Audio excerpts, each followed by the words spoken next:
Jadi orang-orang Arab ya, sejak zaman dulu ya, ketika mereka musyrikin ya, atau mereka di zaman jahiliyah, ketika mereka musyrik pun ada sebagian akhlak baik yang mereka miliki, sehingga Rasul diutus untuk menyempurnakan akhlak-akhlak tadi.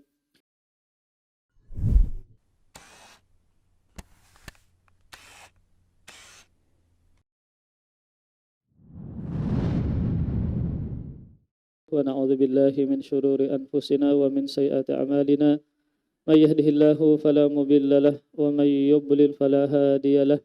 Wa asyhadu an la ilaha illallah wahdahu la syarika lahu wa asyhadu anna Muhammadan abduhu wa rasuluhu la nabiyya ba'dah.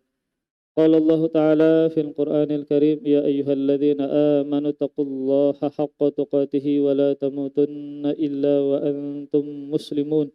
Ya ayyuhan nasu taqu rabbakum alladzi khalaqakum min nafsin wahidah wa khalaqa minha zawjaha wa batha minhuma rijalan katsiran wa nisaa'a wattaqullaha alladzi tasaaluna bihi wal arham innallaha kana 'alaikum raqiba.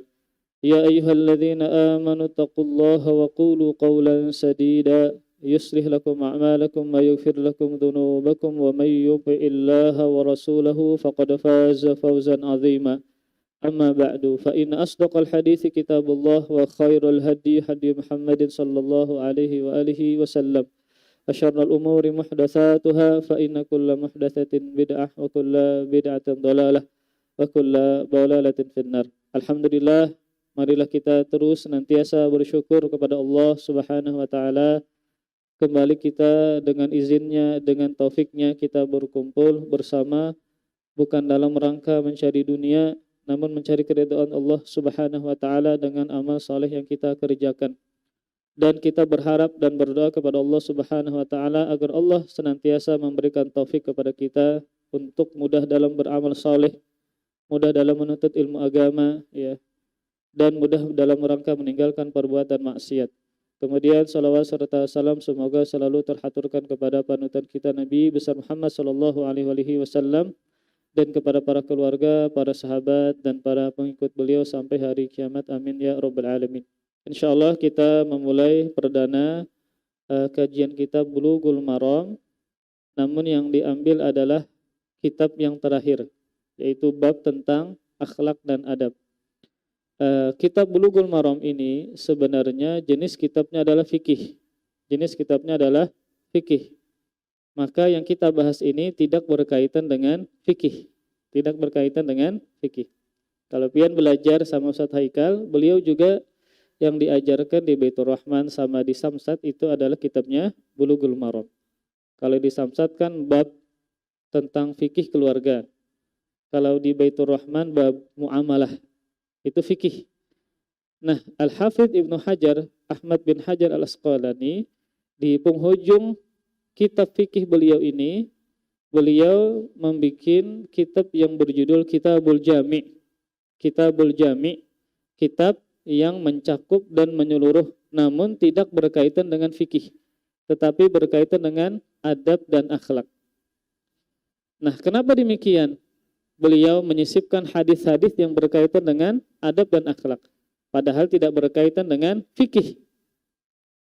Agar seorang penuntut ilmu agama ya, yang sudah belajar fikih, kitab ibadah, kitab puasa, nikah dan seterusnya, atau yang belajar ilmu secara umum, tauhid, hadis dan seterusnya, maka seorang penuntut ilmu harus dihiasi dengan adab dan akhlak.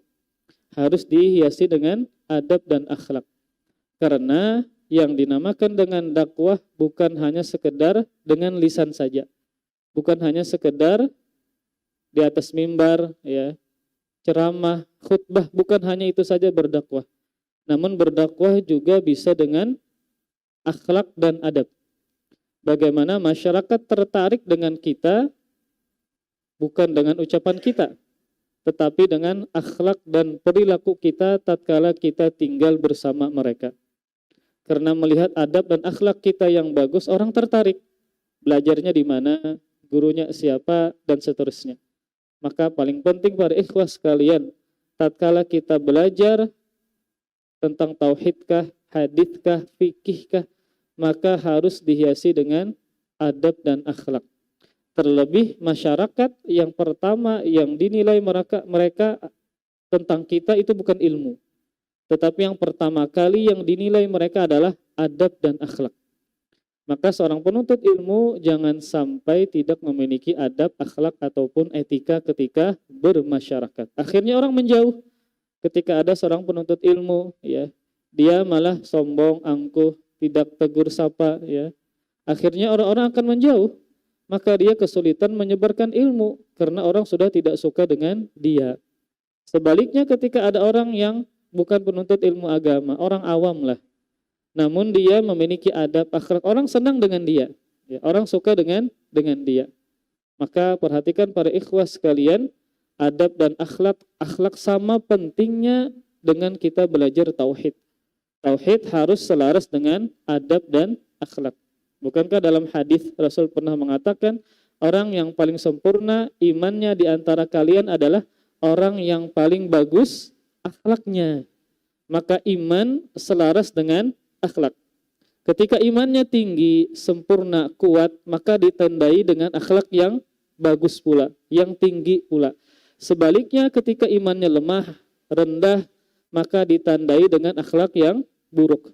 Akhlak dia kepada Allah bagaimana? Akhlak dia kepada keluarganya sendiri bagaimana? Akhlak dia kepada tetangganya bagaimana? Maka seseorang yang mengaku senantiasa belajar cara salafus saleh beribadah, tauhidnya, manhajnya, maka harus selaras dengan akhlak yang sudah diajarkan oleh salafus saleh agar orang tertarik dengan dakwah kita. Ya, maka harus perhatikan para ikhwah sekalian bagaimana adab dan akhlak kita ketika kita bermasyarakat. Maka seakan-akan penulis Al-Hafidz Ibnu Hajar mengingatkan kepada kita bahwa kita sudah belajar kitab sholat, bab fikih, muamalah, tentang tetangga, nikah dan seterusnya, maka harus dihiasi dengan ilmu, harus dihiasi dengan adab dan akhlak. Sebelum kita memasuki hadis-hadis yang berkaitan tentang adab dan akhlak, ya, kita sedikit membahas tentang muqaddimah tentang akhlak, akhlak. Maka para ikhwah sekalian, para ulama banyak menyebutkan definisi atau makna dari akhlak, ya. Makna dari akhlak. Di antara definisi yang mencakup dari makna akhlak adalah yang pertama badlun nada. Ya, badlun nada wa kafful adza, badlun nada wa kafful adza wa ihtimalul adza. Itu makna dari akhlak. Yang pertama adalah badlun nada. Apa makna badlun nada? Yaitu mencurahkan kebaikan. Maka yang dinamakan dengan akhlak adalah memberikan kebaikan. Kepada siapa? Tentu kepada orang lain. Maka tatkala kita memberikan kebaikan kepada orang lain, entah berupa dunia, ya, seperti harta kah, makanan kah, minuman kah, pakaian kah, atau pian memberikan manfaat kepada orang, pian kutuju angkat-angkat, menolong, gotong royong, ya, atau pian memberikan ide, rencana, pikiran pian yang baik, maka segala bentuk jenis manfaat yang pian berikan kepada orang, maka dinamakan dengan akhlak. Maka jangan dikira pian ketujuh gotong royong di kampung pian itu bukan akhlak, enggak, itu adalah akhlak. Karena pian memberikan tenaga pian untuk masyarakat, maka dinamakan dengan akhlak. Dan harus pian perhatikan, berakhlak itu adalah beribadah. Berakhlak adalah beribadah. Maka senyum pun adalah beribadah.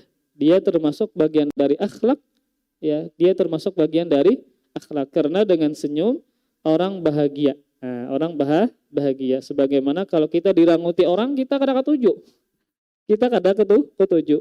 Maka tatkala orang senyum dengan kita, kita merasa bahagia. Memberikan kebahagiaan kepada orang walaupun hanya senyum, maka senyum adalah akhlak dan termasuk ibadah kepada Allah Subhanahu wa taala. Itu yang pertama yang dinamakan dengan akhlak adalah badlun nada. Yang kedua yang dinamakan dengan akhlak adalah kafful adza. Kafful adza, menahan gangguan. Kafful adza adalah menahan gangguan, dalam artian tidak mengganggu orang lain. Maka walaupun kita tidak bisa memberikan manfaat kepada orang, Misal kita jarang berbaриan lawan tetangga. Ini misal saja Pak, walaupun bagusnya kita berbaриan lawan tetangga. Ini misal kita kada berbaриan lawan tetangga. Namun kita tidak mengganggu. Nah, tidak mengganggu mereka ya, tidak mengeraskan suara, misalnya menyetel ceramah kah, menyetel baca Al-Qur'an kah nyaring, yang bisa mengganggu orang, kita tidak melakukan demikian. Maka hanya sekedar kita tidak mengganggu orang lain, itu juga termasuk bagian dari akhlak. Termasuk bagian dari akhlak. Misal jam siang bini guring, anak guring, lalu kita buka-buka dalam rumah olahraga misalnya. Nah, itu mengganggu anak bini, maka itu tidak berakhlak. Jamnya istirahat ya. Dan seterusnya. Maka tidak hanya sekedar tidak mengganggu ya, itu termasuk bagian dari akhlak. Misal ada kucing lewat, biar kada ganggu. Kadang kan kita usil, kita tendang, kita jantik kepalanya, itu namanya tidak berakhlak, Pak. Jadi akhlak itu kaitannya banyak. Ada hubungannya antara kita dengan Allah. Maka akhlak yang paling utama adalah mentauhidkan Allah Subhanahu wa taala, beriman kepada Allah Subhanahu wa taala dan tidak melakukan kesyirikan. Ada akhlak itu kaitannya dengan orang lain, kepada tetangga, kepada orang tua. Nanti masuk di sini babnya silaturahim ya. Nanti di sini babnya masuk bertetangga ya. Itu adab akhlak kita kepada orang lain, entah kepada tetangga, kepada keluarga sendiri, kepada orang tua, kepada teman semajlis, teman di kantor, kawan di lapangan bola, dan seterusnya. Maka itu termasuk kaitannya seseorang dengan orang lain.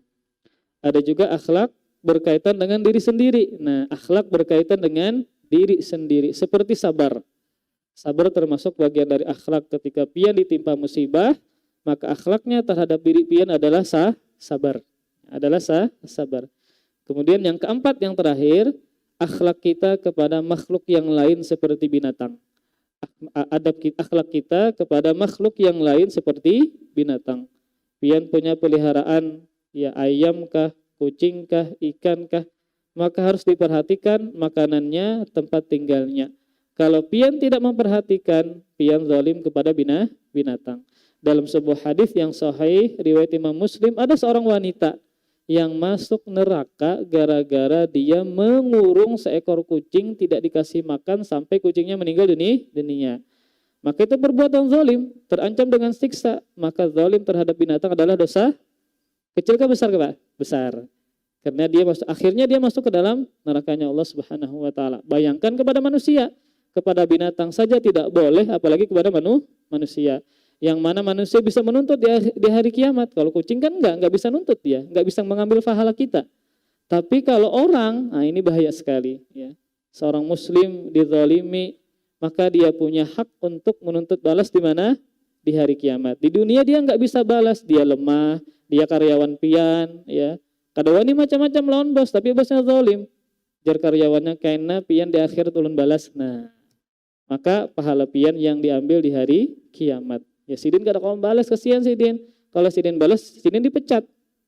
Maka dia menuntut balas di sisi Allah Subhanahu wa taala. Maka ini kezaliman yang harus kita hindari tatkala berkaitan dengan orang lain.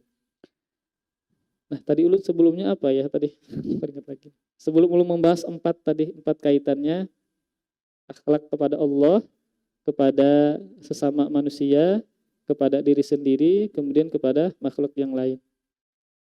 Tentang keutamaan, tentang definisi dari akhlak. Yang pertama adalah badlun nada, memberikan kebaikan. Yang kedua kaful adza, tidak mengganggu. Yang ketiga, nah termasuk makna akhlak adalah ihtimalul adza, menahan atau menanggung gangguan orang. Ketika pian diganggu, nah ini pian sebagai korban. Pian diganggu, pian dizalimi, disambati. Kita kayaknya hari-hari pang disambati. Disambati si anu, ya. Macam-macam kita disambati. Pian kada menuntut balas. Nah, pian kada mengatakan kena aku tuntut di hari kiamat. Tapi pian maafkan. Maka itu adalah akhlak. Ihtimalul adza, menahan gangguan, menanggung gangguan orang. Pian tidak membalas, tidak menuntut, tapi bahkan pian maafkan. Maka itu termasuk bagian dari akhlak. Maka ini sangat bagus definisinya. Akhlak mencakup 3 hal. Yang pertama, badlun nada, memberikan manfaat atau kebaikan.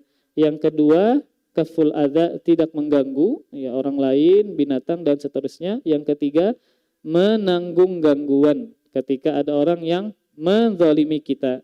Kita sabar, memaafkan, dan seterusnya. Maka inilah yang dimaksud dengan akhlak. Yang dengannya seseorang dijamin masuk surganya Allah Subhanahu wa taala. Salah satu sebab yang banyak memasukkan kaum muslimin masuk surga adalah karena akhlaknya. Dalam hadis yang diriwayatkan oleh Imam Tirmidzi, kata sahabat Abu Hurairah, su'ilan Nabi sallallahu alaihi wasallam an aktsari ma yudkhilun nasal jannata faqala taqwallah wa husnul khuluq. Kata sahabat Abu Hurairah, Rasulullah sallallahu alaihi wasallam pernah ditakuni tentang penyebab banyaknya orang masuk ke dalam surga.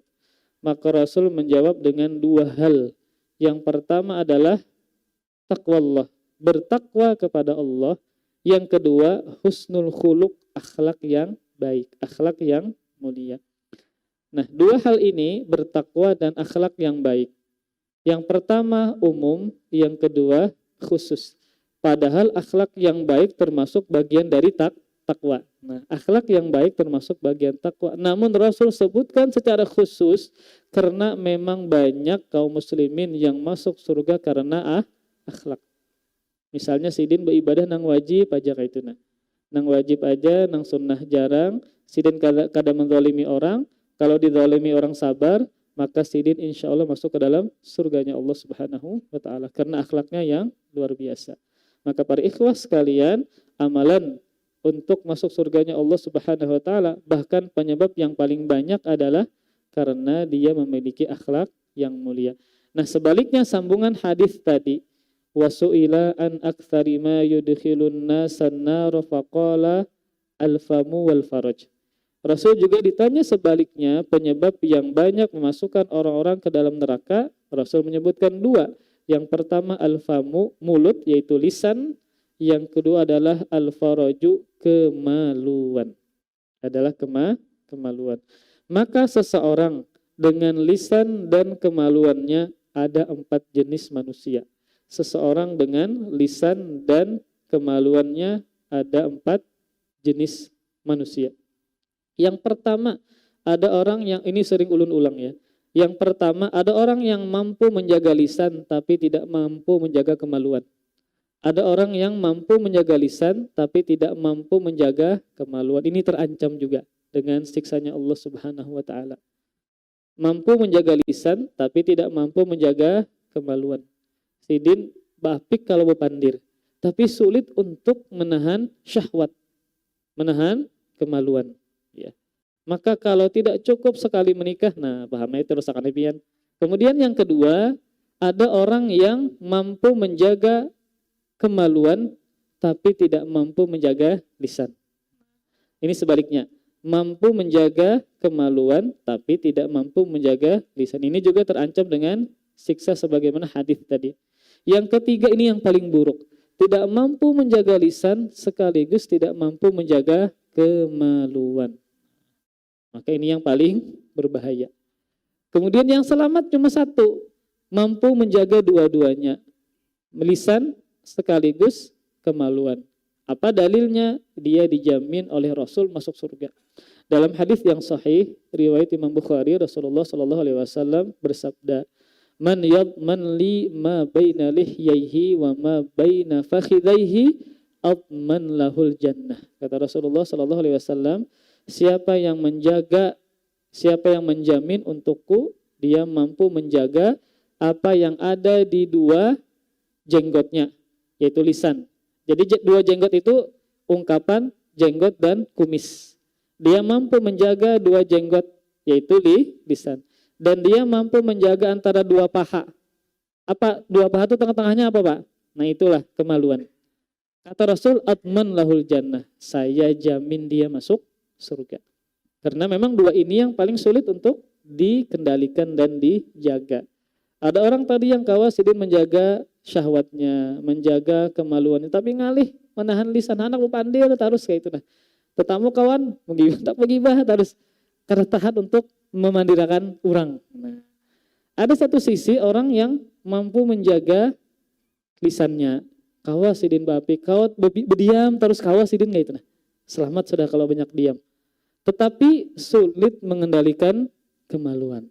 Ketika di kamar sendirian, ya kita berdoa kepada Allah Subhanahu wa taala agar kita dijaga tatkala sendirian, karena fitnahnya luar biasa ketika kita sendirian. Apalagi membujang misalnya, pemuda itu syahwatnya tinggi, syahwatnya melonjak-lonjak. Makanya Rasulullah Shallallahu Alaihi Wasallam ketika berbicara tentang ya ma'syarasy syabab man istata'a minkumul ba'ah falyatazawwaj, itu Rasul berkata kepada siapa? Para pemuda. Para pemuda.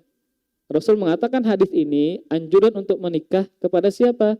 Para pemuda, karena memang syahwatnya lagi tinggi-tingginya, lagi semangat-semangatnya dan seterusnya. Kemudian para ikhwas sekalian, setelah kita menjelaskan tentang makna akhlak tadi seputar 3 hal, memberikan kebaikan, tidak mengganggu, dan menanggung gangguan. Maka kita sebutkan ya seperti ilmu pada secara umum ya, menyebutkan tentang definisi kemudian keutamaannya. Maka keutamaan akhlak sangat banyak ya, sangat banyak. Kita sebutkan yang pertama adalah Allah Subhanahu wa taala secara khusus memuji Rasulullah Shallallahu Alaihi Wasallam yang memiliki akhlak yang tinggi. Nah, jadi pujian kepada Rasul sangat banyak. Dan di antara pujian tersebut yang Allah sebutkan langsung di Al-Quran adalah Rasul memiliki akhlak yang sangat tinggi dan sempurna. Allah memuji beliau. Maka kalau kita ingin mendapatkan pujian dari Allah, tiru Nabi. Dari sisi apa? Dari sisi kita memiliki akhlak yang mulia. Ini sebagaimana firman Allah Subhanahu wa taala di surah Al-Qalam ya. Nun wal qalami wa ma yasturun. Ma anta bi ni'mati rabbika bimajnun wa inna laka la ajran ghaira mamnun wa innaka la ala khuluqin azim. Surah Al-Qalam 1-4. Nun, demi pena dan apa yang mereka tuliskan. Dengan karunia Rabb-Mu, engkau wahai Muhammad bukanlah orang yang gila. Karena di antara ejekan musyrikin kepada Nabi adalah Nabi orang gila. Tujuannya apa tuduhan-tuduhan tersebut? Agar orang-orang menjauh dari beliau. Jadi memang ketika kita berdakwah tuduhan macam-macam. Tujuannya apa dituduhkan kepada kita dengan tuduhan yang tidak masuk akal gitu, atau tuduhan yang agar orang menjauh dengan kita. Agar orang apa? Menjauh dengan kita. Apalagi ejekan ini masyhur terkenal dengan keburukan ya. Terkenal dengan sesat ya. Kita misalnya berdakwah ayo tauhid, jangan syirik. Lalu jadi orang wow jadi orang. Lalu orang mendengar kata-kata wow itu di otak masyarakat sudah buruk, dianggap sesat, akhirnya kita dijauhi. Nah, begitu pula Rasulullah Shallallahu Alaihi Wasallam ya, dikatakan macam-macam, di antaranya adalah beliau gila, agar orang yang mendengarnya menjauhi beliau. Dengan karunia Rabb-Mu, engkau Muhammad bukanlah orang yang gila. Dan sungguh engkau pasti mendapatkan pahala yang besar yang tidak putus-putusnya. Makanya kan kita tidak perlu para ikhwas sekalian mengirimkan pahala kepada Nabi. Kita enggak perlu mengirimkan pahala kepada Nabi. Kenapa? Karena Nabi pahalanya tidak putus-putus. Karena ilmu yang kita dapatkan, tauhidkah, hadithkah, fikih, berasal dari mana Pak? Dari Nabi. Bukankah termasuk pahala jariah adalah ilmu yang diambil manfaat? Rasulullah Shallallahu Alaihi Wasallam mengajarkan kepada kita semua hal. Tauhidkah, hadithkah, adabkah, akhlakkah, penjelasan Al-Qur'ankah, semuanya dari Nabi. Ketika kita amalkan, maka Nabi juga mendapatkan pahala dari situ. Maka tidak perlu kita mengirimkan pahala kepada Nabi, karena semua ilmu datangnya dari beliau. Ya, maka juga mengalir kepada Rasulullah Shallallahu Alaihi Wasallam sehingga derajat beliau semakin tinggi. Dan kemudian kata Allah, dan sesungguhnya engkau benar-benar berakhlak dengan akhlak yang sangat agung. Di sini Allah Subhanahu wa taala memuji Rasulullah Shallallahu Alaihi Wasallam dengan memiliki kedudukan akhlak yang sangat tinggi. Makanya Aisyah radhiyallahu taala anha ketika beliau ditanya bagaimana akhlak Nabi, nah maka beliau menjawab kana khuluquhul Quran. Akhlak Nabi Shallallahu Alaihi Wasallam adalah Al-Quran. Jadi seseorang yang memiliki akhlak yang mulia bukan cuma masyarakat yang memuji, ya, yang suka berparak lawan inya, yang suka bahkan Allah pun juga memuji si hamba tadi dengan dia memiliki akhlak yang mulia. Kemudian keutamaan yang kedua dari akhlak adalah Rasulullah Shallallahu Alaihi Wasallam diutus untuk menyempurnakan akhlak. Rasulullah Shallallahu Alaihi Wasallam diutus untuk menyempurnakan akhlak agar akhlak kita sempurna antara kita dengan Allah, dengan manusia dan seterusnya. Sabda Rasulullah Shallallahu Alaihi Wasallam dalam hadis yang dikeluarkan oleh Imam Ahmad dan juga Imam Bukhari dalam kitab Adabul Mufrad yang dinilai sahih oleh Syalbani, kata Rasulullah Shallallahu Alaihi Wasallam, innama bu'ithtu liutammima salihal akhlak. Sungguh aku diutus hanya untuk menyempurnakan akhlak-akhlak yang baik. Akhlak-akhlak yang baik. Jadi Rasul diutus untuk menyempurnakan akhlak. Jadi ketika Rasulullah Shallallahu Alaihi Wasallam diutus kepada kita, ya, dan Rasul diutus di zaman yang sangat rusak yang dikenal dengan zaman jahiliyah. Nah, Rasul mengatakan aku diutus hanya untuk menyempurnakan akhlak. Jadi kata-katanya bukan untuk meluruskan akhlak, untuk menyempurnakan akhlak. Karena memang orang-orang musyrikin, orang-orang jahiliyah tersebut, mereka punya akhlak yang baik. Ada sebagian akhlak-akhlak yang baik yang mereka miliki. Nah, Rasul diutus untuk menyempurnakan. Untuk menyempurnakan. Jadi orang-orang Arab, ya, sejak zaman dulu, ya, ketika mereka musyrikin, ya, atau mereka di zaman jahiliyah, ketika mereka musyrik pun ada sebagian akhlak baik yang mereka miliki. Sehingga Rasul diutus untuk menyempurnakan akhlak-akhlak tadi. Di antara akhlak-akhlak yang mereka miliki, ya, walaupun mereka musyrikin, mereka mengagungkan akhlak satu dermawan. Nah, orang Arab itu suka apa? Suka bebarian, suka berbagi, sekalipun mereka musyrikin. Makanya di antara orang-orang soleh yang dijadikan sebagai patung atau berhala, simbol-simbol berhala, adalah orang baik di antara mereka. Apa jenis kebaikan di antara mereka? Suka berbagi kepada jamaah haji. Nah, ada namanya Lata, ada namanya Uzza. Itu nama-nama orang soleh, orang-orang baik di kalangan mereka.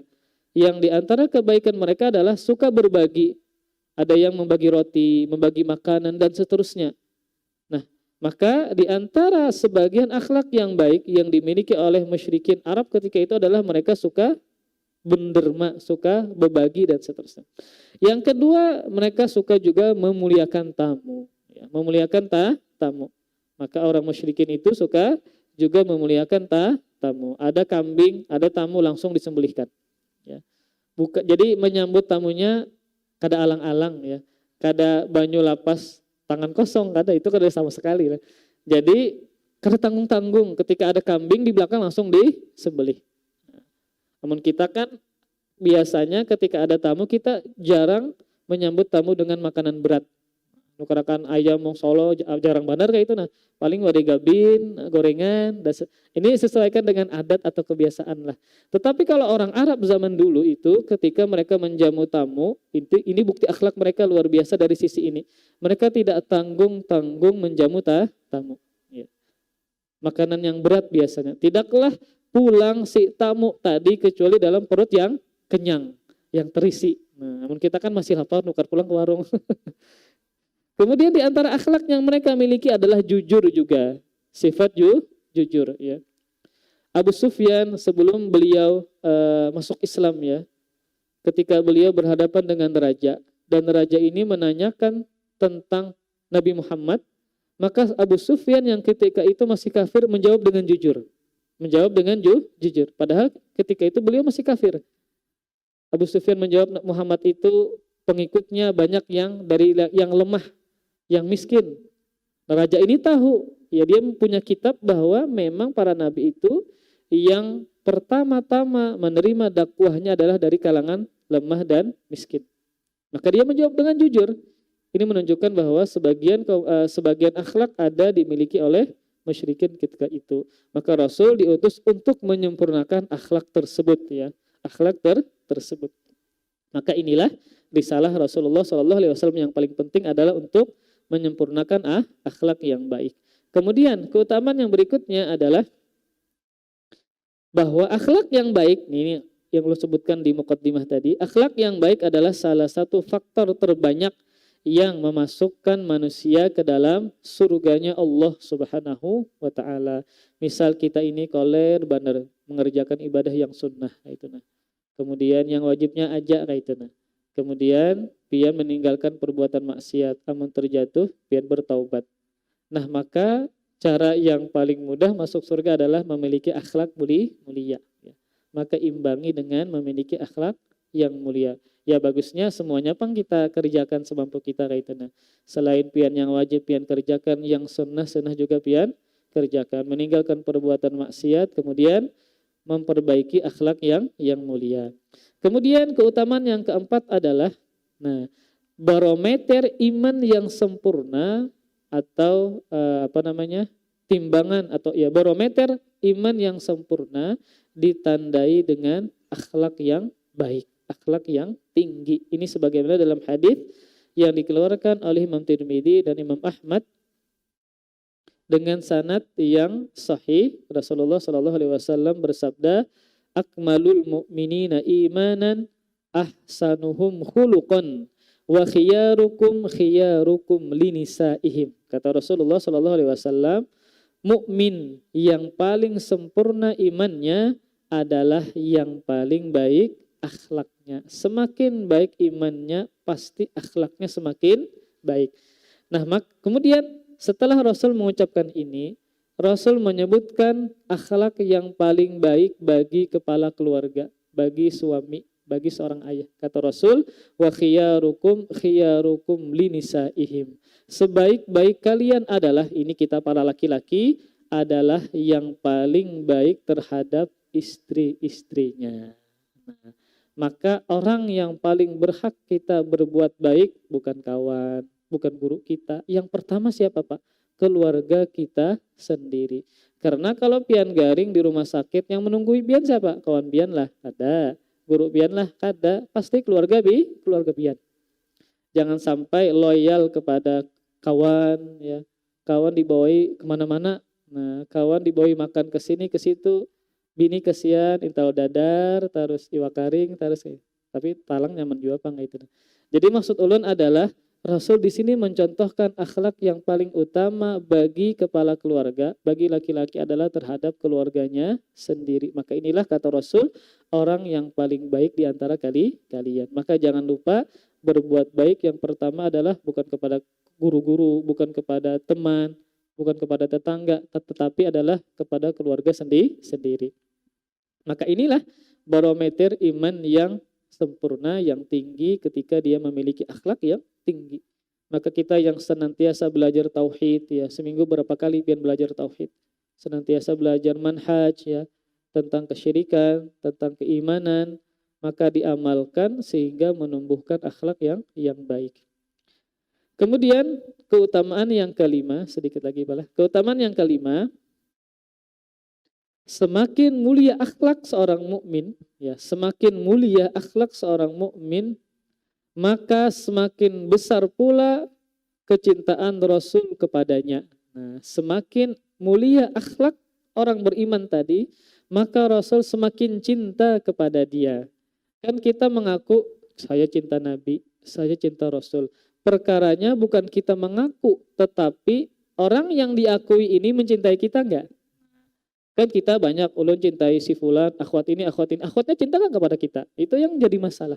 Maka ketika kita berkaitan dengan Rasulullah Shallallahu Alaihi Wasallam, apakah Rasul mencintai kita atau tidak? Maka tunjukkan dengan akhlak yang baik. Semakin akhlak kita baik, maka Rasul semakin cinta kepada kita. Maka akhlak yang baik bukan cuma Allah yang mencintai kita, Rasulullah Shallallahu Alaihi Wasallam pun juga mencintai kita. Dalam sebuah hadis yang dikeluarkan oleh Imam At-Tabrani, yang Syekh Albani mengatakan bahwa hadis ini memiliki syawahid, jalur-jalur yang lain sehingga hadisnya menjadi hasan. Kata Rasulullah Shallallahu Alaihi Wasallam, Inna ahabbakum ilayya ahasinukum akhlaqan al-muwatta'una aknafan alladzina ya'lafuna wa yu'lafun. Kata Rasulullah Shallallahu Alaihi Wasallam, sesungguhnya yang paling aku cintai di antara kalian adalah yang paling baik akhlaknya. Nah, kata Rasulullah SAW, sungguh yang paling aku cintai di antara kalian adalah yang paling baik akhlaknya. Nah, maka ini adalah keutamaan yang luar biasa yang kita mengaku cinta Nabi, cinta Rasul ya. Bahkan ada lagunya, jangan disebutkan. Maka kalau kita ingin dicintai Nabi, tentu kita memiliki akhlak yang mulia. Kemudian kata Rasul, yaitu orang-orang yang baik kepribadiannya. Orang-orang yang baik kepribadiannya, yang mudah bergaul dan diajak bergaul. Maka ini menunjukkan ciri orang yang memiliki akhlak mulia itu, orang ketujuh beparak. Nah, orang ketujuh bepandir. Orang ketujuh bergaul. Orang ketujuh nongkrong lawan sidin. Ketujuh bepandir. Nah, sebaliknya ketika kita ini lisan kita tajam ya, terkadang kita begayaan namun kelewatan. Orang kadahakun beparak, ulun kaduani ya. Karena digayai inya tapi berlebihan inya. Nah, lalu kita dijauhi. Maka ciri atau tanda orang itu memiliki akhlak yang baik, dia suka orang itu suka beparak, bergaul, berkawanan dan seterusnya. Ketika dijauhi berarti orang ini tidak memiliki akhlak yang baik. Maka inilah ya salah satu kunci ya yang memudahkan seseorang itu bergaul dengan orang lain. Terlebih kita sebagai dai, sebagai ustadz, ketika kita ingin bergaul dengan masyarakat, maka yang paling utama adalah modal akhlak yang baik, memiliki modal akhlak yang baik sehingga orang suka berdekat dan berpandiran lawan kita. Kemudian keutamaan yang keenam ya. Semakin mulia akhlak seseorang, maka semakin tinggi pula derajatnya di surga. Nah, maka semakin tinggi akhlaknya, maka derajatnya di surga semakin tinggi pula. Sebagaimana yang kita ketahui bahwa surga itu bertingkat-tingkat. Maka surga yang paling tinggi adalah surga Firdaus. Tentu kita berharapkan yang demikian. Nah, yang membedakan bertingkat-tingkat tersebut, derajatnya tinggi-tinggi adalah juga dengan akhlak mulia. Semakin tinggi akhlaknya, maka semakin tinggi derajatnya di surganya Allah Subhanahu wa taala. Ini sebagaimana sabda Rasulullah sallallahu alaihi wasallam, hadis yang dikeluarkan oleh Imam Tirmidzi yang dinilai hasan oleh Syalbani. Kata Rasulullah sallallahu alaihi wasallam, "Inna min ahabbikum ilayya wa aqrabikum minni majlisan yaumal qiyamah ahasinakum akhlaqan." Sungguh yang paling aku cintai di antara kalian dan yang paling dekat majelisnya, kedudukannya denganku pada hari kiamat adalah yang paling mulia akhlaknya. Maka orang yang paling dekat majelisnya, kedudukannya di surga dengan Rasul siapa? Orang yang memiliki akhlak yang mulia. Nah, ini dia berteman. Berarti dia berteman dengan Rasulullah SAW di surga kelak. Tentu surganya Rasul di mana? Surga yang paling tinggi. Nah, ini yang kita harapkan dari akhlak mulia tadi. Kemudian ulun cepatkan. Di antara ya keutamaan berikutnya yang ketujuh adalah akhlak mulia akan membuahkan banyak pahala. Akhlak mulia akan membuahkan banyak pahala ya. Karena akhlak itu kaitannya kepada orang ya. Kepada orang lah. Berbeda dengan sholat, misalnya sholat sunnah. Pian kan kebaikannya hanya untuk pian. Kebaikannya apa? Hanya untuk pian. Namun ketika kebaikannya berkaitan dengan orang lain, seperti memiliki akhlak tadi, maka dia memiliki pahala yang banyak. Ini sebagaimana sabda Rasulullah sallallahu alaihi wasallam, "Innakum lan tasa'un nasa bi amwalikum, walakin yas'auhum minkum bastul wajhi wa husnul khuluq." Ya. Hadis ini dikeluarkan oleh Imam Al-Bazzar yang dinilai hasan oleh Syalbani. Sesungguhnya kalian tidak bisa meliputi hati manusia dengan harta kalian. Akan tetapi kalian bisa meliputi hati mereka dengan wajah berseri dan akhlak yang mulia. Kan kalau kita memberikan duit, memberikan sedekah, memberikan harta kepada orang, itu banyak pahalanya. Karena berkaitan dengan kebaikan kepada orang lain. Kalau kita tidak bisa, maka kata Rasul, dengan wajah yang berseri dan akhlak mulia, maka juga banyak pahalanya sama seperti kita memberikan harta kepada orang lain. Karena sama-sama memberikan manfaat. Yang satu memberikan manfaat dengan hartanya, yang satu memberikan manfaat dengan akhlaknya. Maka sama-sama mendapatkan pahala yang banyak. Kemudian di antara keutamaan akhlak yang sebutkan yang terakhir adalah Rasulullah Shallallahu Alaihi Wasallam sering berdoa meminta akhlak yang baik kepada Allah Subhanahu Wa Taala. Maka Rasul tidaklah meminta sesuatu kepada Allah kecuali sesuatu yang sangat penting, yang sangat dihajatkan. Maka Rasulullah Shallallahu Alaihi Wasallam meminta kepada Allah cukup banyak, ya beliau meminta akhlak yang mulia. Di dalam sholat ya Rasulullah Shallallahu Alaihi Wasallam berdoa dengan salah satu doa istiftah. Yang di dalam doa istiftah ini meminta akhlak yang baik.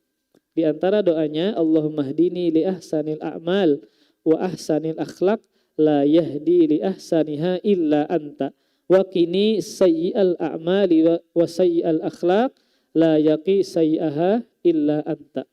Ini dalam doa istiftah yang Rasul baca dalam salat. Ya Allah, berikanlah aku petunjuk amal dan akhlak yang paling baik. Tidak ada yang dapat menunjukkanku kepadanya kecuali Engkau ya Allah. Ini menunjukkan bahwasanya akhlak adalah karunia dari Allah Subhanahu wa taala. Jauhkanlah aku dari amal yang buruk dan akhlak yang buruk. Sungguh tidak ada yang dapat menjauhkanku dari keburukan amal dan akhlak kecuali Engkau ya Allah. Kemudian dalam doa yang lain ya Rasulullah Shallallahu Alaihi Wasallam juga berdoa ya hadis yang dikeluarkan oleh Imam Ahmad dan Imam Baihaqi, Allahumma ahsanta khalqi fa ahsin khuluqi. Allahumma ahsanta khalqi fa ahsin khuluqi. Ya Allah, sebagaimana Engkau telah membaguskan fisikku, rupaku, maka perbaguskan juga akhlakku.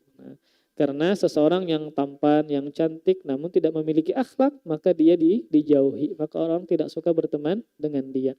Makanya Rasulullah SAW memiliki dua kesempurnaan. Satu, kesempurnaan fisik. Dua, kesempurnaan akhlak. Sehingga beliau adalah orang yang paling mulia di sisi Allah Subhanahu wa Ta'ala. Kemudian yang terakhir, di antara doa beliau juga hadis yang dikeluarkan oleh Imam Tirmidzi, Allahumma inni a'udzubika min munkaratil akhlaq wal a'mal wal ahwa. Ya Allah, aku berlindung kepadamu dari keburukan akhlak, keburukan amal, dan keburukan hawa nafsu. Kita berdoa kepada Allah, meminta perlindungan bukan cuma dari gangguan syaitan, gangguan iblis yang terkutuk, tapi juga kita meminta perlindungan kepada Allah dari akhlak, amalan, hawa nafsu yang buruk. Semoga Allah Subhanahu wa taala senantiasa memberikan kita akhlak yang baik. Insya Allah kita akan bahas kembali seputar muqaddimah yang kedua tentang akhlak. Wallahu a'lam bishawab. Dan ketika ulun menjelaskan tentang akhlak tadi, ya entah maknanya, keutamaannya, tidak lain adalah untuk memotivasi kita agar kita meraih ibadah ini. Ibadah yang sangat agung, yang sangat kita harapkan, kita amalkan terlebih di zaman sekarang. Maka akhlak mulia adalah termasuk bagian dari ibadah. Dan ibadah tidak mesti di masjid saja. Maka pian bisa beribadah di pasar, di lapangan bola, tempat kerja dengan memiliki akhlak yang mulia. Wallahu a'lam bishawab. Kita akhiri dengan kafaratul majlis. Subhanakallahumma bihamdik asyhadu an la ilaha illa anta astaghfiruka wa atubu ilaik. Wassalamualaikum warahmatullahi wabarakatuh. Terima kasih. Jazakumullah khairan wa barakallahu fikum. Video ini dibuat atas partisipasi dari donasi Anda. Semoga menjadi amal jariah bagi Anda semuanya.